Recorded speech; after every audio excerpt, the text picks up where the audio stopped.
22 अप्रैल को पहलगाम में जिस वक्त आतंकी हमला हुआ, उस वक्त प्रधानमंत्री मोदी सऊदी अरब की राजकीय यात्रा पर थे।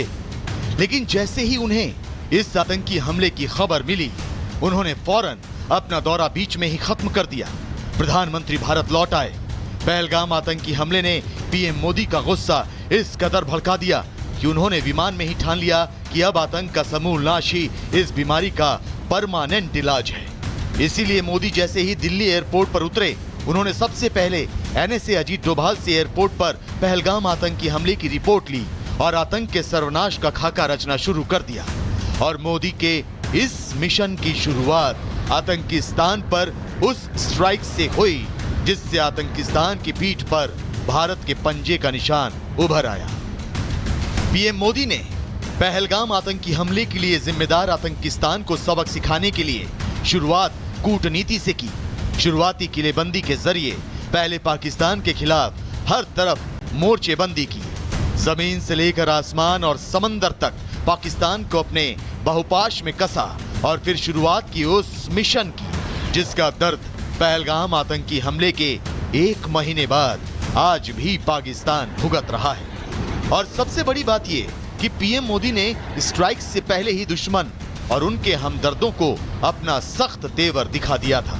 I say to the whole world, India will identify, track and punish every terrorist. आतंकिस्तान प्रायोजित जिस आतंकवाद को भारत पिछले कई दशकों से झेलता आया है, मोदी भारत को उस नासूर से आजादी दिलाने की कसम पहले ही खा चुके हैं। लेकिन पहलगाम आतंकी हमले को अंजाम देकर आतंकियों ने भारत के सब्र का बांध तोड़ दिया। प्रधानमंत्री मोदी समझ चुके थे कि आतंकियों को पनाह देने वाला पाकिस्तान ऐसे नहीं मानने वाला। इसीलिए पीएम ने पाकिस्तान को सबक सिखाने की शुरुआत भले ही कूटनीति से की, लेकिन भारत के मजबूत पंजों के इस प्रहार से पाकिस्तान का हर छोटा बड़ा नेता बौखलाने लगा। इस दरिया से हमारा पानी बहेगा या उनका खून बहेगा। पाकिस्तान बिलबिला रहा था, लेकिन प्रधानमंत्री मोदी चुप थे। पाकिस्तान को समझ नहीं आ रहा था कि आखिर इस चुप्पी के पीछे राज क्या है। पाकिस्तान को यह भनक लग ही नहीं सकी कि मोदी की इस खामोशी के पीछे उस एक्शन की तैयारी है जिसे पाकिस्तान पहले भी साल 2016 में झेल चुका है। और अचानक एक रोज पीएम मोदी ने पाकिस्तान को इसका इशारा भी कर दिया। मोदी ने कह दिया कि पहलगाम आतंकी हमलों को अंजाम देने वाले आतंकियों को भारत चुपचाप नहीं सहेगा। भारत आतंकियों को कल्पना से परे जवाब देगा। इस हमले की साजिश रचने वालों को उनकी कल्पना से भी बड़ी सजा मिलेगी। प्रधानमंत्री मोदी के इस बयान को सुनते ही पाकिस्तान में हलचल तेज हो गई। पाकिस्तान का आतंकी जनरल मुल्ला मुनीर और उसकी सेना में खलबली मच गई। पाकिस्तानी सेना की मूवमेंट तेज हो गई।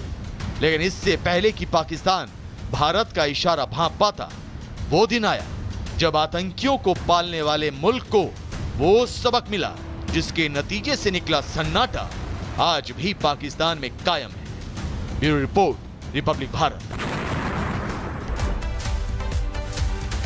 वहीं पहलगाम आतंकी हमले का जवाब पहले भारत ने पाकिस्तान को कूटनीतिक हमले से दिया, जिसने पाकिस्तान की बेचैनी बढ़ा दी। खास कर सिंधु नदी के पानी की प्यास ने पाकिस्तान का हलक ऐसा सुखाया कि पाकिस्तान के सियासी नेता बौखला गए।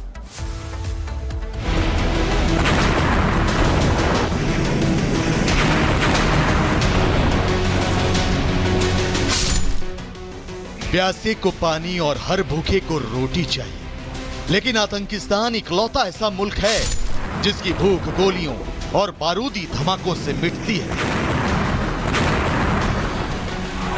और भारत वक्त वक्त पर उसकी ये ख्वाहिश पूरी करता आया। पहलगाम आतंकी हमले के बाद भी भारत ने पाकिस्तान के साथ वही किया। भारत ने पहले पाकिस्तान पर कूटनीतिक स्ट्राइक की, फिर पीएम मोदी आगे की रणनीति बनाने में जुट गए। इसीलिए जब सिंधु के पानी की प्यास में पाकिस्तानी नेता तड़प रहे थे, शहबाज के मंत्री भारत को परमाणु हमले की धमकियां दे रहे थे, तब भी प्रधानमंत्री नरेंद्र मोदी चुप रहे। क्योंकि वो मन बना चुके थे कि अब पाकिस्तान की गीदड़ भभकियों का जवाब बातों से नहीं, बारूद से देने का वक्त आ गया है। मोदी की नसों में लहू नहीं, गरम सिंदूर बह रहा है। और पीएम मोदी ने बाकायदा पाकिस्तान को यह संदेश डंके की चोट पर दिया। जिस वक्त पाकिस्तान के मंत्री भारत के खिलाफ जहर उगल रहे थे, मोदी ने ऐलान कर दिया कि भारत पहलगाम आतंकी हमले का जवाब लेकर रहेगा। भारत पहलगाम आतंकी हमले पर चुप नहीं रहेगा। भारत आतंकियों को कल्पना से परे जवाब देगा। मैं बहुत स्पष्ट शब्दों में कहना चाहता हूं, जिन्होंने ये हमला किया है, उन आतंकियों को और इस हमले की साजिश रचने वालों को उनकी कल्पना से भी बड़ी सजा मिलेगी। प्रधानमंत्री मोदी के इस बयान को सुनते ही पाकिस्तान में हलचल तेज हो गई। पाकिस्तान का आतंकी जनरल मुल्ला मुनीर और उसकी सेना में खलबली मच गई। पाकिस्तानी सेना की मूवमेंट तेज हो गई, लेकिन इससे पहले कि पाकिस्तान भारत का इशारा भांप पाता। 7 मई 2025 रात 1:30 ऑपरेशन सिंदूर।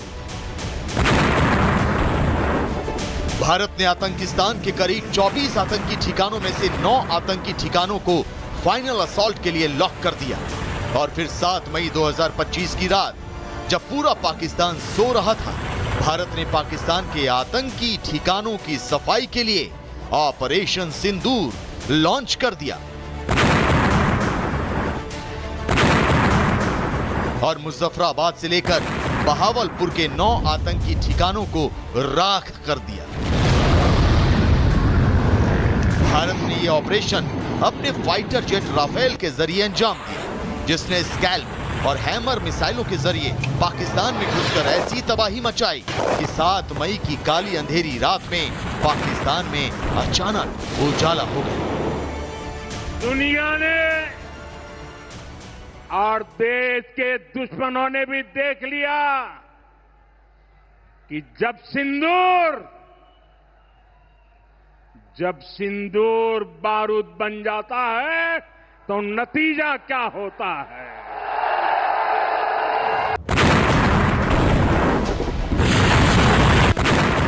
आतंक परस्त पाकिस्तान को भारत का सिखाया गया ये पाठ पहला नहीं था। भारत ने इससे पहले भी साल 2016 में पाकिस्तान के आतंकी ठिकानों पर स्ट्राइक किया था, लेकिन पाकिस्तान में घुसकर आतंकी ठिकानों के सफाई का ये हल्ला बोल कई मायनों में अलग था। 7 मई के इस ऑपरेशन के लिए भारतीय वायुसेना के 70 से 80 वायुवीरों ने आतंक के खिलाफ यलगार छेड़ा, लेकिन पाकिस्तान को इसकी भनक तक नहीं लगी। पाकिस्तान जब तक संभला, तब तक उसकी शह में महफूज नजर आ रहे 9 आतंकी मरकज अपने आकाओं के साथ धुएं और मलबे के ढेर में तब्दील हो गए। ऑपरेशन सिंदूर 22 अप्रैल को पहलगाम में हुए विभत्स आतंकवादी हमले के शिकार मासूम नागरिकों व उनके परिवारों को न्याय देने के लिए लॉन्च किया गया था। इस कार्रवाई में 9 टेररिस्ट कैंप्स को टारगेट किया गया और पूरी तरह से इसे बर्बाद किया।